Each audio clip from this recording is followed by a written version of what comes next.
जी, अस्सलाम वालेकुम स्टूडेंट्स।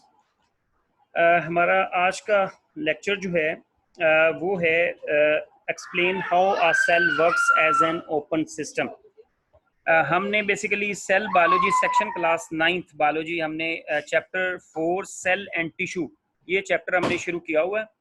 तो इससे पहले हमने अपने 2 लेक्चर्स के अंदर अ, इसका इस चैप्टर का इंट्रोडक्शन हमने पढ़ा, जिसमें हमने फॉर्मुलेशन ऑफ सेल थ्योरी इसके बारे में डिस्कस किया। उसके बाद हमने सेल स्ट्रक्चर, जिसके अंदर हमने cell wall, cell membrane, cytoplasm, cytoskeleton इनको डिस्कस किया।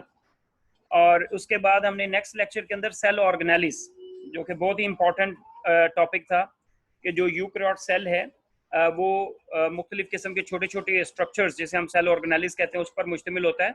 और हर ऑर्गेनेली जो है वो अपना एक मखसूस फंक्शन करती है, जिसके अंदर हमने nucleus, ribosomes, mitochondria, endoplasmic reticulum और ये सारी चीज़ें डिस्कस की। इसके बाद फिर हमने difference between prokaryotes and eukaryote cell, इनका भी फ़र्क देखा। अब हम इसके आगे जो कंटिन्यू करते हैं, जो हमारे इस बुक के मुताबिक है, वो नेक्स्ट क्वेश्चन है explain how a cell works as an open system. यानी हम यहाँ पे ये चीज़ समझने की कोशिश करते हैं कि हमारा जो सेल है या किसी भी लिविंग ऑर्गेनिजम्स की बॉडी का जो सेल है वो works as an open system. हमने सेल थ्योरी के अंदर एक पॉइंट पढ़ा था कि जितने भी ऑर्गेनिजम्स हैं उनके जो स्ट्रक्चरल और फंक्शनल यूनिट जो हैं वो सेल्स होते हैं, यानी उनकी बॉडी के अंदर जितने भी फंक्शंस होते हैं वो बेसिकली सेल उनको परफॉर्म करता है। तो मिसाल के तौर पर यहाँ पे जैसे मैंने ये जो क्वेश्चन है, शॉर्ट क्वेश्चन के, सेल जो है वो एक ओपन सिस्टम के तहत काम करता है, तो इसमें हमने एक एग्जांपल दिया है। जैसे सेल बहुत सारे फंक्शन करता है, उसमें एक बहुत ही इंपॉर्टेंट फंक्शन है मेटाबॉलिक एक्टिविटी, के जिसमें हमारा फूड, डाइजेस्टेड फूड मटेरियल जो है वो सेल के अंदर जाता है, तो फिर ऑक्सीजन की प्रेजेंस में उसको ब्रेक डाउन किया जाता है, जो ग्लाइकोलाइसिस और ये सारी चीज़ें होती है, एनर्जी प्रोड्यूस होती है। और फिर बाद में कुछ वेस्ट मटेरियल भी प्रोड्यूस होता है कार्बन डाइऑक्साइड की सूरत में, बाकी चीज़ों की सूरत में, तो उसको सेल फिर बाहर भी निकालता है। तो सेल जो है works as an open system का मतलब ये है कि it takes in substances needed for its metabolic activity. यानी सेल को एक फंक्शन है मेटाबॉलिक एक्टिविटी, उसको परफॉर्म करने के लिए बहुत सारी चीज़ों की ज़रूरत होती है, बहुत सारे सब्सटेंसेस की ज़रूरत होती है, जो कि सेल मेम्ब्रेन से होते हुए सेल के अंदर दाखिल होते हैं। Then it perform the metabolic process assign to it.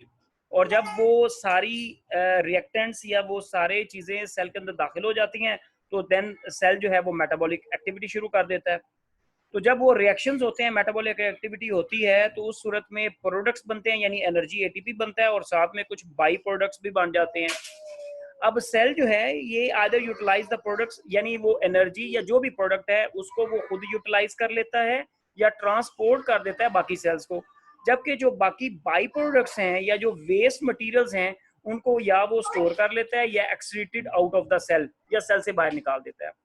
तो इस बात को समझाने के लिए मैं आपको इस तरह बताता हूँ कि सेल के बाहर सेल मेम्ब्रेन डेफिनेटली मौजूद है, जो कि एक बैरियर का काम कर रही है, कि कोई भी जो भी चीज़ सेल के अंदर जाती है या बाहर आती है वो उस सेल मेम्ब्रेन के थ्रू होके जाती है।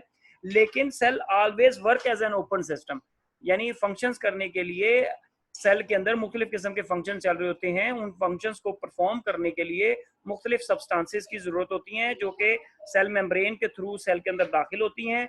इसी तरह जब वो फंक्शन असाइंड हो जाता है, कंप्लीट हो जाता है, तो उसके एंड पे जो प्रोडक्ट बनता है उसको सेल यूटिलाइज कर लेता है, स्टोर कर लेता है, या बाकी सेल्स को ट्रांसपोर्ट कर देता है।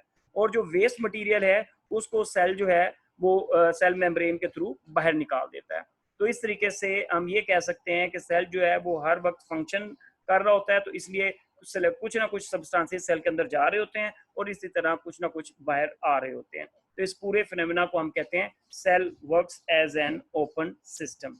तो ये एक छोटा सा शॉर्ट क्वेश्चन था जो कि बहुत ही इंपॉर्टेंट था, तो ये अब हमने डिस्कस कर लिया। इसके बाद इसी की कंटिन्यूटी के अंदर हमारा नेक्स्ट क्वेश्चन है explain how cell size and shape are related to their function.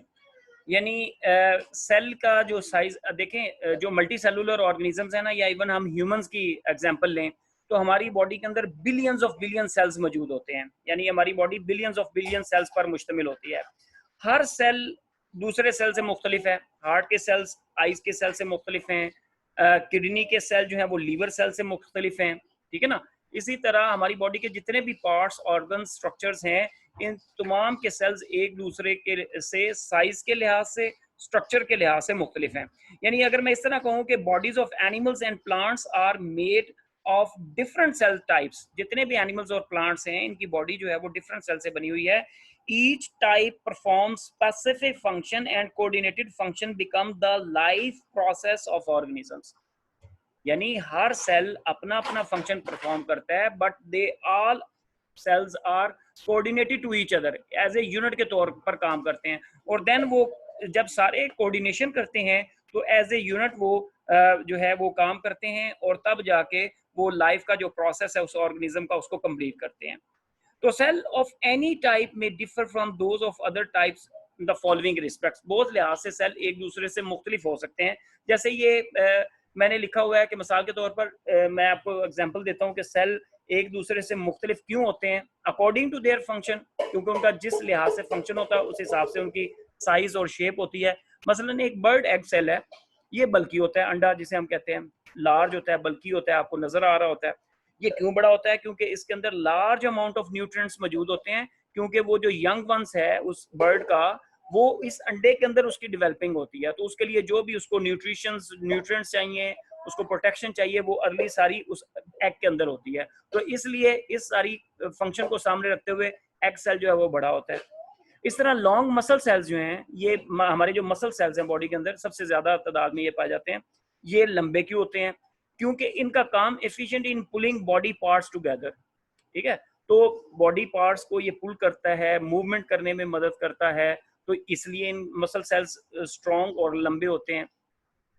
इसी तरह हमारी जो लेंथी नर्व सेल्स हैं, ये लंबे इसलिए होते हैं कि इनका काम जो है वो transmit nerve signals between distant parts of animal body, यानी ब्रेन और स्पाइनल कॉर्ड से ये इंफॉर्मेशन बॉडी के तमाम हिस्से, टांगों तक, बाजुओं तक, जिस्म के हर हिस्से तक लेकर जाते हैं, और उधर से फिर ये वापस हमारे सेंट्रल नर्वस सिस्टम तक लेकर आते हैं, यानी कम्युनिकेशन का काम कर रहे होते हैं। इसलिए ये नर्व सेल्स लंबे साइज में होते हैं।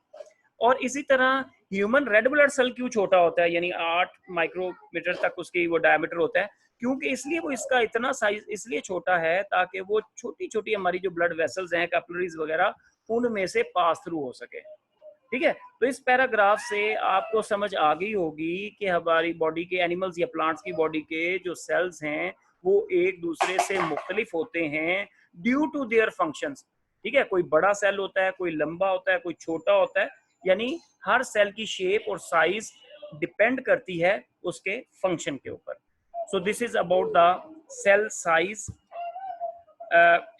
Relationship between cell function and cell structure. अच्छा जी, अब हम इसी की कंटिन्यूटी में आगे हम बढ़ते हैं। तो नेक्स्ट हमारा एक और क्वेश्चन है, why cell membrane are called differentially या semi permeable membrane and state their function. ये हम पीछे भी जब हम सेल मेम्ब्रेन टॉपिक डिस्कस कर रहे थे सेल स्ट्रक्चर के अंदर, तो उसके अंदर भी हमने इसको पढ़ा था कि जैसे कि हम जानते हैं कि सेल मेम्ब्रेन जो है ये एक बैरियर का काम करती है, that most but not all molecules, ठीक है, ज्यादातर मॉलिक्यूल्स को ये चेक करती है, पास थ्रू होने देती है। So that's why cell membrane are called semi permeable membrane, क्योंकि ये बैरियर का काम करती है, सिलेक्टिव चीजों को अंदर आने जाने देती है, तो इसलिए हम इसको सेमी परमिएबल मेम्ब्रेन कह देते हैं। इस वजह से सेल का जो इनर एनवायरनमेंट है फ्रॉम द आउटर इन्वायरमेंट वो डिफरेंट रहता है, ठीक है।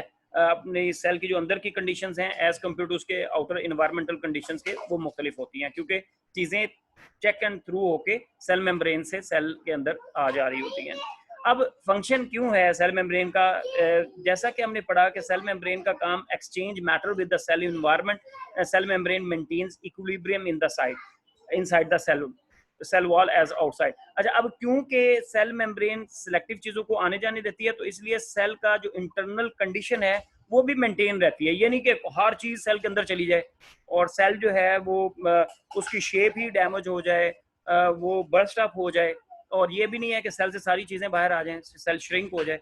तो जब ये बैलेंस होगा तो इस वजह से सेल की जो इंटरनल कंडीशंस है वो मेंटेन रहती है। So the control of the passage of molecules into and out of the cell is made possible through the phenomena of diffusion, osmosis, filtration, active transport endocytosis and exocytosis. तो इस function की cell membrane का ये जो function है जिसमें वो चीज़ों को अंदर और बाहर आने जाने देती है, तो ये जो मुख्तलिफ सब्सटेंसेस सेल के अंदर और बाहर आते जाते हैं, ये मुख्तलिफ फिनोमिनास को फॉलो करते हैं, जैसे डिफ्यूजन है, ऑस्मोसिस है, फिल्ट्रेशन है, एक्टिव ट्रांसपोर्ट वगैरह। इन फिनोमिनास के जरिए सब्सटेंसेस जो हैं वो सेल के अंदर और बाहर आती जाती हैं। ठीक है, सेल मेम्ब्रेन का काम तो बैलेंस उसको चेक करना है ना, सिलेक्टिव चीजों को जाने देना और बाहर आने देना। बट ये जो प्रोसेस है डिफ्यूजन, ऑस्मोसिस, इनके प्रोसेस के थ्रू, इन फिनोमिनास के थ्रू जो है वो मटेरियल्स या सब्सटेंसेस सेल के अंदर और बाहर आते जाते हैं। तो हमारा नेक्स्ट क्वेश्चन ही इन तमाम फिनोमिनास को, इन तमाम अवामिल को वन बाय वन करके डिस्कस करना है कि डिफ्यूजन क्या होता है, ऑस्मोसिस क्या होती है, फिल्ट्रेशन किसे कहते हैं। इन सारे प्रोसेस को हम एक एक करके डिस्कस करते हैं। तो हमारा जो नेक्स्ट इसी कंटिन्यूटी में नेक्स्ट जो टॉपिक है वो है describe the phenomena of diffusion, also describe its significance. ठीक है जी, कि हमारी सेल के अंदर जो है मुख्तलिफ सब्सटेंसेस जो आते जाते हैं वो ज़्यादातर डिफ्यूजन, ये जो प्रोसेस है इसके थ्रू आते हैं। तो ये डिफ्यूजन प्रोसेस क्या है, ये फिनोमेना क्या है? डिफ्यूजन जो है ये मूवमेंट ऑफ सब्सटेंसेस है, यानी इसमें सब्सटेंसेस या मॉलिक्यूल्स मूव करते हैं from an area of higher concentration to area of lower concentration. यानी जहाँ पे सब्सटेंसेस या मॉलिक्यूल्स की तादाद ज़्यादा है वहाँ से ये मॉलिक्यूल सब्सटेंसेस जाते हैं दूसरी साइड पे जहाँ पे इनकी तादाद कम है, यानी इसको हम कहेंगे movement of substances from an area of higher concentration to area of lower concentration. इसको हम अलोंग द कंसंट्रेशन ग्रेडियंट भी कहते हैं। ठीक है, that is known as diffusion, क्योंकि molecules are always trying to maintain a stable condition. जिसकी सादा सी मिसाल मैं आपको देता हूँ, एक कमरे के कॉर्नर पे हम एक परफ्यूम का स्प्रे करते हैं, तो जहाँ पे शुरू में किया, जिस नुक्कर पे, जिस कॉर्नर पे हम स्प्रे करते हैं, तो वहाँ पे पहले शुरू में फ्रेगनेंस ज़्यादा होती है। थोड़ी देर के बाद हम देखते हैं कि वो मॉलिक्यूल्स पूरे कमरे के अंदर बराबर बराबर फैल चुके होते हैं, हर जगह पे जा चुके होते हैं। तो उसके बाद जब हम उस कमरे में दाखिल होंगे तो हमें फ्रेगनेंस पूरे कमरे में तकरीबन एक जैसी फील हो रही होगी, यानी वो मॉलिक्यूल्स हैं वो हायर कंसंट्रेशन से लोअर कंसंट्रेशन की तरफ मूव कर गए।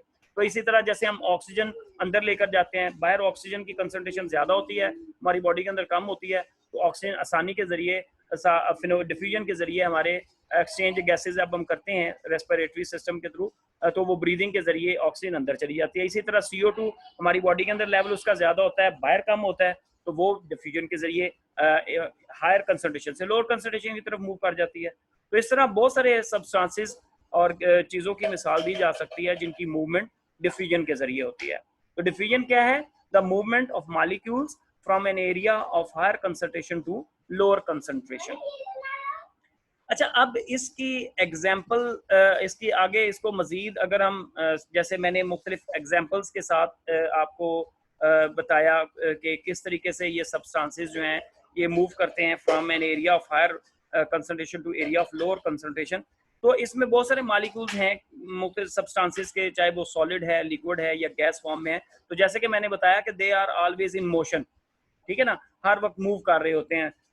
when the substance is about to 0 degree Celsius या केल्विन, इसको -273 डिग्री सेल्सियस कह सकते हैं। तो energy is available for the movement of molecules from area potential state to lower potential state. So in a substance majority of the molecules move from the higher to lower concentration. ज़्यादातर majority जो molecules हैं, substances हैं, वो move करते हैं खुद ब खुद ही higher concentration से lower concentration की तरफ। Although there will be some that move from low to high, कुछ सब molecule substances ऐसे भी हैं जो against the concentration gradient, यानी लोअर से हायर कंसंट्रेशन की तरफ भी मूव करते हैं। ठीक है, और ओवरऑल मूवमेंट जो है is from the higher to lower concentration. Eventually if no input in the system the molecules will reach a state of equilibrium. अगर ये मॉलिक्यूल्स इस तरीके से मूव नहीं करेंगे तो डेफिनेटली वो स्टेट ऑफ इक्विलिब्रियम डेवलप नहीं होगा, और अगर इसकी कोई इनपुट नहीं होगी, so where there will be distributed equally throughout the system. तो अगर ये इक्वली डिस्ट्रीब्यूट हो जाते हैं तो हर बॉडी का स्ट्रक्चर, फंक्शन, हर सिस्टम जो है वो प्रॉपरली फंक्शन कर सकेंगे। ठीक है ना, तो इस वजह से मॉलिक्यूल्स जो है वो इक्वली डिस्ट्रीब्यूशन के जरिए थ्रू जो है वो हायर कंसंट्रेशन से लोअर कंसंट्रेशन की तरफ मूव कर जाते हैं। सो मोस्टली जो मॉलिक्यूल्स हमारी बॉडी के अंदर मूव करते हैं वो from area of higher concentration to lower concentration की तरफ जाते हैं। इसी के अंदर एक पैसिव ट्रांसपोर्ट है। पैसिव ट्रांसपोर्ट इसमें क्या है, because a cell does not expend energy when molecules of diffuse across its membrane, the diffusion is type of passive transport. तो इस मकसद के लिए हायर कंसंट्रेशन से लोअर कंसंट्रेशन की तरफ मूव करने के लिए एनर्जी जो है वो खर्च नहीं होती, तो इसलिए इसको हम पैसिव ट्रांसपोर्ट भी कह देते हैं। डिफ्यूजन की अहमियत क्या है, इसकी सिग्निफिकेंस क्या है, ये बेसिकली एक मेन प्रिंसिपल मेथड है सब्सटेंसेस की मूवमेंट का within the cell as well as the method for essential molecules to across the cell membrane, ठीक है। और जैसे carbon dioxide, oxygen are among a few simple molecules that can cross molecules by diffusion.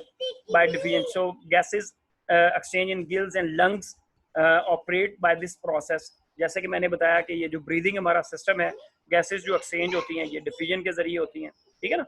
तो ये सारी इसकी significance के अंदर आ जाती हैं चीजें।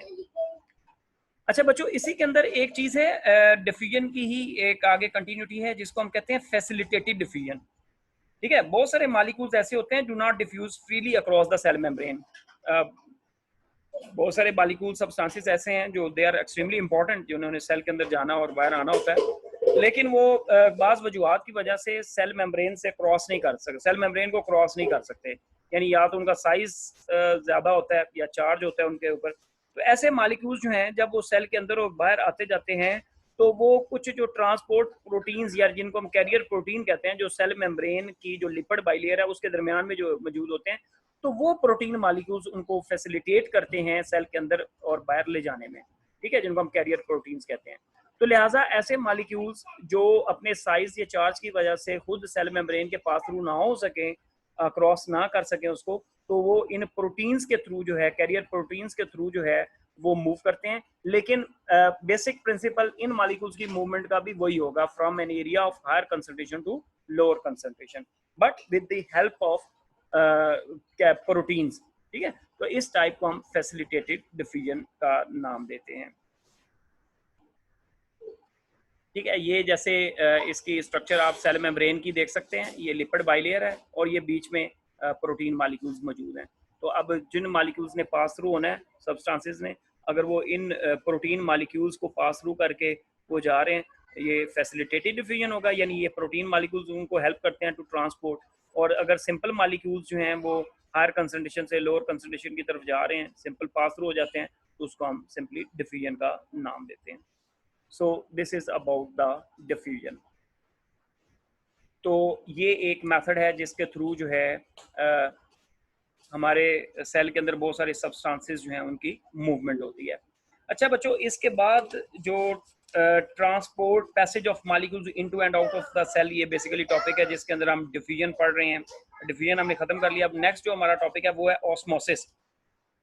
ऑस्मोसिस बेसिकली ये पानी की मूवमेंट है, वाटर मूवमेंट है, movement of water across the semi permeable membrane, यानी पानी जो है वो मूव करता है ये सेमी परमेबल मेम्ब्रेन के थ्रू पास थ्रू होता हुआ from a solution of lesser solute concentration to a solution of higher solute concentration. ये बेसिकली वाटर मॉलिक्यूल्स की जो मूवमेंट है प्लांट्स के अंदर, खासतौर पे रूट हेयर्स के अंदर, यानी ये सॉइल से जब पानी रूट हेयर्स में आता है और रूट हेयर से रूट्स में जाता है, तो ये ऑस्मोसिस के जरिए होता है। तो इसका जो बेसिक फिनोमेना है, इसमें वाटर जो है वो मूव करता है from a solution of lesser solute concentration to solution of higher solute concentration. और इसका रूल क्या है ऑस्मोसिस का, इसको समझने के लिए हमें कॉन्सेप्ट ऑफ टॉन्सिटी समझना बहुत जरूरी है। रूल्स जो ऑस्मोसिस का can be best understood through the concepts of tonicity of the solutions. Tonicity means refer to relative concentration of solutes in the solution being compared. यानी आपको पता है कि पानी के अंदर बहुत सारी चीज़ें जो हैं वो मिक्स हुई होती हैं, तो वाटर इज ऑलवेज, जिसको हम यूनिवर्सल सॉल्वेंट भी कहते हैं, तो वो सोल्यूशन की फॉर्म में होता है। खासतौर पे पानी जो मिट्टी के अंदर मौजूद होता है, जो पौधों के अंदर जाना होता है, तो उसके अंदर बहुत सारे मिनरल्स और बहुत सारी चीज़ें मौजूद होती हैं। तो वो जो सल्यूट की मिकदार है सोल्यूशन के, उस सॉल्वेंट के अंदर, जो उसको कलेक्टिवली हम सोल्यूशन कह रहे हैं, तो वो relative concentration of salutes in the solution is being compared, यानी सल्यूट्स की मिकदार को कंपेयर कर रहे हैं हम तीन मुख्तलिफ तरीकों से। मिसाल के तौर पर एक मेथड है जिसको हम हाइपरटोनिक सोल्यूशन कहते हैं। हाइपरटोनिक सोल्यूशन उस सोल्यूशन को कहेंगे जिसके अंदर सल्यूट की मिकदार ज्यादा होगी, विच मोर सल्यूट इज प्रेजेंट, ठीक है। बेसिकली हम टॉन्सिटी ऑफ सोल्यूशन समझ रहे हैं। दूसरी जो टाइप है वो है हाइपोटोनिक सोल्यूशन, जिसके अंदर लेस सल्यूट की मिकदार कम होती है। ठीक हो गया। और थर्ड जो टाइप है वो है isotonic solution that have equal concentration of solute, जिसमें सल्यूट और उसकी सॉल्वेंट की मिकदार बराबर होती है। अब इसको मजीद समझने के लिए मैं आपको इस तरीके से बताता हूँ कि हाइपोटोनिक सोल्यूशन जो है जिसमें सल्यूट्स जो हैं they attract cluster of water molecules as a few water molecules are free to diffuse across the membrane. यानी हाइपोटोनिक सोल्यूशन के अंदर सल्यूट मॉलिक्यूल्स जो हैं वो ज़्यादा वाटर मॉलिक्यूल्स को अट्रैक्ट करते हैं, जिससे वाटर मॉलिक्यूल्स जो हैं वो across the semi permeable membrane से होते हुए यानी मिट्टी से होते हुए रूट हेयर्स में दाखिल हो जाते हैं। जबकि दूसरी तरफ हाइपोटोनिक सोल्यूशन जो है they are more free water molecules and there is net movement of water from hypotonic solution to hypotonic solutions. ठीक हो गया। तो इसमें बेसिकली ये वाटर मॉलिक्यूल्स की मूवमेंट है जो कि across the semi permeable membrane होती है। अब बेसिकली प्लांट्स और एनिमल्स इनके सेल्स के अंदर वाटर की जो है वो ट्रांसपोर्टेशन होती है। तो वाटर बैलेंस प्रॉब्लम हम कह सकते हैं कि explain what would happen when a plant and animal cell is placed in hypotonic solution और state water balance problem in animal and plant cell. ये हमारा नेक्स्ट टॉपिक है कि जिसके अंदर हम देखेंगे कि किस तरीके से वाटर बैलेंस प्रॉब्लम जो है वो एनिमल और प्लांट सेल उसको कैसे डील करते हैं। यानी एनिमल सेल जो हैं जैसा कि रेड ब्लड सेल है, इसको जब आप आइसोटोनिक सोल्यूशन के अंदर प्लेस करते हैं तो सेल वॉल्यूम रिमेन्स कांस्टेंट। ठीक है, क्योंकि आइसोटोनिक सोल्यूशन के अंदर सल्यूट्स की मिकदार जो है वो बैलेंस होती है एज कंपेयर टू इनर और आउटर साइड से। So because the rate at which water is entering cell is equal to the rate at which is moving out. जितनी मिकदार में पानी सेल के अंदर दाखिल होगा उतना वो बाहर निकल जाएगा। So cell is placed in hypotonic solution, water enters and cell swells and may rupture like overfilled balloon. अब अगर यानी एनिमल सेल्स जो हैं वो आइसोटोनिक सोल्यूशन को फेवर करते हैं। अब उसको अगर आप रख दें हाइपोटोनिक सोल्यूशन के अंदर तो क्या होगा, ज्यादा पानी अंदर जाएगा, कम पानी बाहर आएगा। जैसे पानी उसके अंदर जाता जाएगा वो सेल स्वेल अप आएगा, होता जाएगा और फाइनली वो ब्रस्ट अप हो जाएगा। जिस तरह आप गुब्बारे के अंदर हवा भरते जाएं तो ओवरफ्लो करें बनेंगे तो वो फूल जाएगा, फट जाएगा। सेम ये होगा। और इसी तरह अगर आप एनिमल सेल को हाइपरटोनिक सोल्यूशन के अंदर रखेंगे यानी जहाँ पे पानी ज्यादा निकलता रहे और अंदर कम जाए तो उससे वो आहिस्ता आहिस्ता सेल जो है वो श्रिंक कर जाएगा। ठीक है ना। तो वो भी यानी एनिमल सेल जो है वो आइसोटोनिक सोल्यूशन को फेवर करेगा। अब जहाँ तक वाटर बैलेंस प्रॉब्लम है इन प्लांट सेल, तो मोस्टली प्लांट सेल्स जो हैं they when water balance problem in somewhat different of plant cells because of their rigid cell wall. अब प्लांट सेल के अंदर डिफरेंट चीज ये है कि प्लांट सेल के बाहर एक मजबूत स्ट्रॉन्ग किस्म की सेल वॉल मौजूद है जो उसको बर्स्ट अप नहीं होने देती। तो मोस्टली प्लांट सेल जो है लिव इन हाइपोटोनिक एनवायरनमेंट। तो ज्यादातर पौधों के जो सेल्स हैं वो हाइपोटोनिक एनवायरनमेंट में रहना पसंद करते हैं। यानी there is low concentration of solutes in extra cellular fluids than in the cells. तो लिहाजा वाटर जब पानी इन सेल्स के अंदर जाता है तो इन सेल प्लांट सेल्स के अंदर उनके अंदर ऑलरेडी बड़े बड़े वैक्यूल्स होता है तो उसके अंदर वो स्टोर हो जाता है, वैक्यूल फूल जाता है जिससे सेल जो है साइज उसका इंक्रीज हो जाता है। लेकिन उसके बाहर जो है वो एक स्ट्रॉन्ग किस्म की वॉल मौजूद होती है, सेल वॉल जिसे कहते हैं, वो उसको ब्रस्ट अप नहीं होने देती, जिसकी वजह से सेल जो है वो स्वेल अप होके एक और सारे सेल्स जो है वो स्वेल अप होते हैं और एक दूसरे को पुश करते हैं और एक दूसरे के साथ चिपक जाते हैं, जिससे एक प्रेशर भी डेवलप हो जाता है जिसे टर्गर प्रेशर कहते हैं। तो इस टर्गर प्रेशर के थ्रू प्लांट सेल वाटर की मूवमेंट भी नीचे से ऊपर तक चलती रहती है और ये इनको स्ट्रेंथन भी वो करते हैं। ठीक है ना। तो लिहाजा पौधे जो हैं इनके जो सेल्स हैं they are live preferably in hypotonic environment. इसी तरह इसमें एग्जांपल है कि स्टोमेटा जो हैं वो किस तरीके से फंक्शन करते हैं with reference to guard cells. तो स्टोमेटा जो है जो लीफ एपिडर्मिस के पे मौजूद होते हैं ओपनिंग और जहाँ पे होती है इनकी डे टाइम पे गार्ड सेल्स ओपन हो जाते हैं क्योंकि ग्लूकोज की कंसंट्रेशन ज़्यादा होती है, हायर कंसंट्रेशन होती है वाटर मालिक्यूल्स के अंदर। तो जैसे ही पानी और ग्लूकोज जो है वो इन गार्ड सेल्स के अंदर जाता है तो ये इनकी शेप रिजिड हो जाती है, बो शेप बन जाती है, जिसकी वजह से दोनों के दरमियान में पोर क्रिएट हो जाता है जिसको हम स्टोमेटा ओपनिंग कह देते हैं।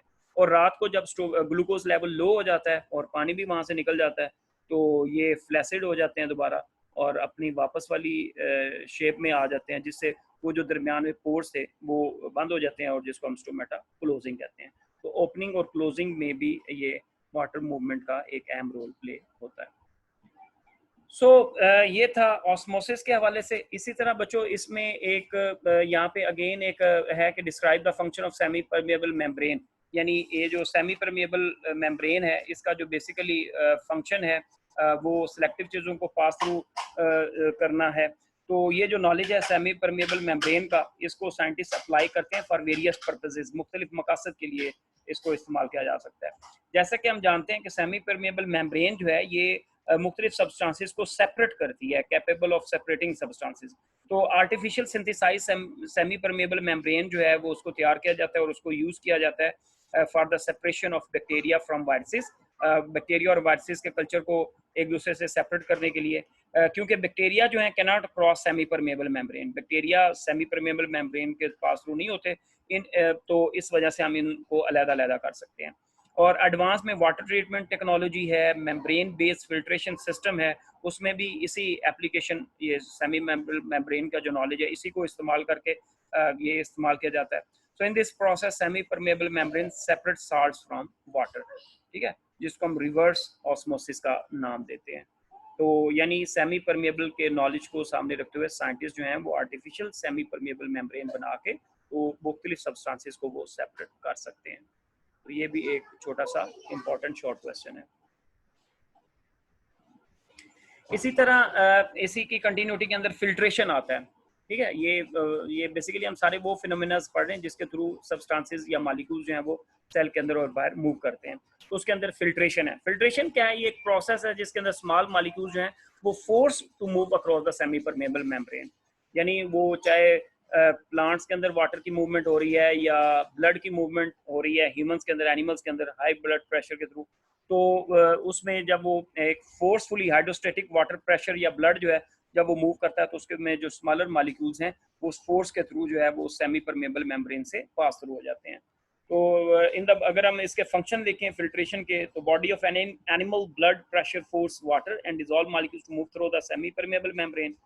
तो इसमें क्या होगा कि पानी और जो डिजॉल्व मॉलिक्यूल सब्सटेंसेस हैं ये फोर्सफुली जो है वो सेल मेम्ब्रेन से पास थ्रू हो जाएंगे, जबकि इस फिल्ट्रेशन के जरिए जो लार्जर मॉलिक्यूल्स हैं जैसे प्रोटीन्स, फैट्स वगैरह वो पास थ्रू नहीं होंगे, ठीक है। तो फिल्ट्रेशन में बेसिकली स्मॉलर मॉलिक्यूल्स को पास थ्रू कर दिया जाता है। So this is about the filtration. The next important phenomena is known as active transport, ठीक है। एक्टिव ट्रांसपोर्ट जो है बहुत ही इंपॉर्टेंट फिनोमेना है, that is the movement of molecules from an area of lower concentration to an area of higher concentration. और ये जो है ये मूवमेंट ऑफ मॉलिक्यूल्स जो है वो अगेंस्ट द कंसंट्रेशन कहलाती है। और इस मकसद के लिए फिर सेल को एनर्जी भी यूटिलाइज करनी पड़ती है। इन मॉलिक्यूल्स को मूवमेंट करने के लिए एनर्जी की भी ज़रूरत होती है जो कि एटीपी की फॉर्म में मौजूद होती है। यानी इसमें मॉलिक्यूल्स जो हैं एक्टिव ट्रांसपोर्ट जो फिनोमेना है इसके थ्रू मॉलिक्यूल्स की जो मूवमेंट होती है from an area of lower concentration से हायर कंसंट्रेशन की तरफ जाती है। यानी इसकी मिसाल, सादा मिसाल मैं ये देता हूँ कि जब हम हाइकिंग करते हैं तो जब हम नीचे से ऊपर की तरफ जा रहे हैं, लोअर से हायर की तरफ जा रहे हैं, तो वी कंज्यूम मैक्सिमम एनर्जी, ज़्यादा एनर्जी रिलीज होती है हमारी, ज़्यादा हम वो पावर चाहिए हमें और ज़्यादा एनर्जी चाहिए हम लोअर से हायर कंसंट्रेशन की तरफ जाने में। और जब हम ऊपर से नीचे यानी हायर से लोअर की तरफ आ रहे होते हैं तो वो हम इजीली आ जा सकते हैं। तो सेम इसी तरह मॉलिक्यूल्स की जब मूवमेंट जो है वो लोअर कंसंट्रेशन से हायर कंसंट्रेशन की तरफ होगी तो definitely they required energy in the form of ATP. अब एक्टिव ट्रांसपोर्ट की एग्जांपल क्या है कि कहाँ पे एक्टिव ट्रांसपोर्ट होती है? ये हमारे नर्व सेल्स हैं, इनके अंदर the process of carrier protein of cell membrane use energy to move the molecules against the concentration of gradient. तो नर्व सेल्स के अंदर जो सेल मेम्ब्रेन है उसके थ्रू जब ये मॉलिक्यूल्स जब ये against the concentration gradient move करते हैं तो वो एनर्जी यूटिलाइज करती हैं। और इस मकसद के लिए for example the membrane of nerve cells have carrier proteins in the form of sodium potassium pump. यानी नर्व सेल है उसकी जो मेम्ब्रेन है उसके अंदर मॉलिक्यूल्स की सोडियम और पोटाशियम की जो मूवमेंट है वो अगेंस्ट द कंसंट्रेशन होती है, यानी लोअर से हायर कंसंट्रेशन की तरफ होती है। इस मकसद के लिए उनको एनर्जी चाहिए होती है और वहाँ पे कैरियर प्रोटीन्स जो हैं वो in the form of sodium potassium pump की सूरत में मौजूद होते हैं। तो जब हमारा नर्व सेल्स जो हैं रेस्टिंग पोजीशन में होते हैं, यानी जब do not conducting nerve impulses, तो ये जो नर्व सेल्स हैं ये pump spend energy to maintain higher concentration of potassium यानी ये क्या करते हैं, ये sodium potassium pump energy expend करती है, जिसकी वजह से एटीपी की फॉर्म में ये स्पेंड होती है एनर्जी, जिसकी वजह से पोटाशियम की जो कंसंट्रेशन है उसको हायर मेंटेन किया जाता है, lower concentration sodium inside the cell. यानी पोटाशियम अंदर की तरफ ज़्यादा किया जाता है और सोडियम की कंसंट्रेशन जो है वो अंदर कम की जाती है। तो इस मकसद के लिए पंप जो है वो actively move sodium to outside of the cell.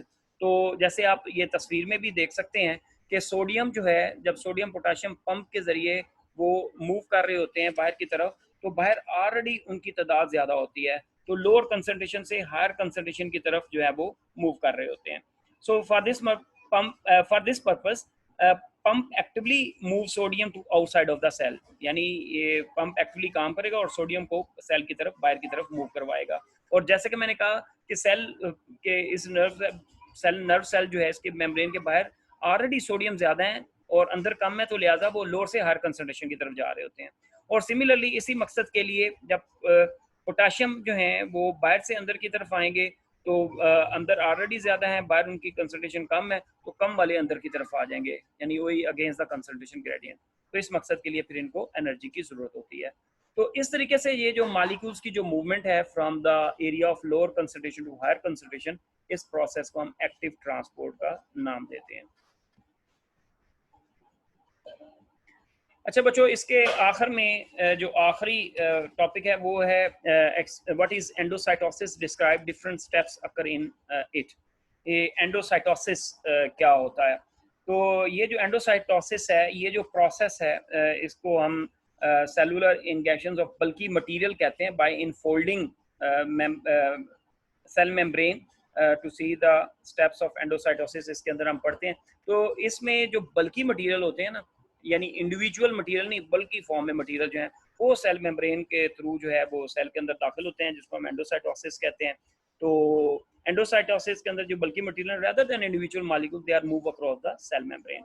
अब वो कौन से स्टेप्स हैं जो कि इन्वॉल्व होते हैं एंडोसाइटोसिस के अंदर? मसलन उसमें एक है portion of cell membrane invaginate या डिप्रेस इनवर्ड, यानी वो बल्की मटेरियल जब सेल मेम्ब्रेन के पास वो हो रहा होता है तो वो उस एक हिस्से को अंदर की तरफ डिप्रेस कर देता है, इनवर्ड अंदर की तरफ दबाता है। So the material from outside is taken inside the invagination. और इस तरीके से जो मटेरियल ने, बल्कि मटेरियल ने अंदर से बाहर की तरफ आना होता है, तो वो इसी जो इन्वेजिनेटेड पार्ट है वहां से वो बाहर की तरफ आ जाता है। और जो ओपन एंड है, invagination seals and form a small vesicles. अच्छा, यानी जब बल्कि मटेरियल जाता है वो सेल मेम्ब्रेन के उस हिस्से को इन्वेजिनेट तोड़ता हुआ अंदर की तरफ जाता है, और जो बाहर से आ रहा है, अंदर से बाहर आ रहा है, वो उसको वापसी पे रिपेयर करता हुआ आ रहा होता है। सो ये जो वेसिकल्स हैं attach from the cell membrane, इसके साथ अटैच होते हैं and move into the cytoplasm, तो ये फिर साइटोप्लाज्म में मूव कर देते हैं। टाइप्स क्या है एंडोसाइटोसिस की? There are two forms of endocytosis, जिसको हम फेगोसाइटोसिस कहते हैं, यानी सेलुलर ईटिंग। दूसरा पाइनोसाइटोसिस, जिसको सेलुलर ड्रिंकिंग कहते हैं। फेगोसाइटोसिस के अंदर cell takes in solid material, cell जो है वो सॉलिड मटेरियल सेल के अंदर जाते हैं। और पाइनोसाइटोसिस के अंदर लिक्विड फॉर्म के अंदर ड्रॉपलेट्स की सूरत में ये चीज़ें पास होती हैं सेल के अंदर। अब इसकी एक टाइप है एक्सोसाइटोसिस, जिसके अंदर वो जो बल्की मटेरियल है दैट इज एक्सपोर्टेड आउट, यानी वो अंदर से बाहर की तरफ आता है। तो इसमें भी मुख्तलिफ एक्सोसाइटोसिस के अंदर मुख्तलिफ स्टेप्स इन्वॉल्व होते हैं।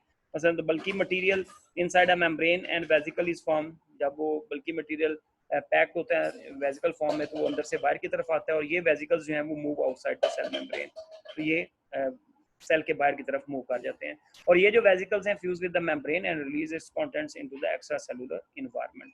ठीक है, तो फंक्शन जो है एक्सोसाइटोसिस के, इसमें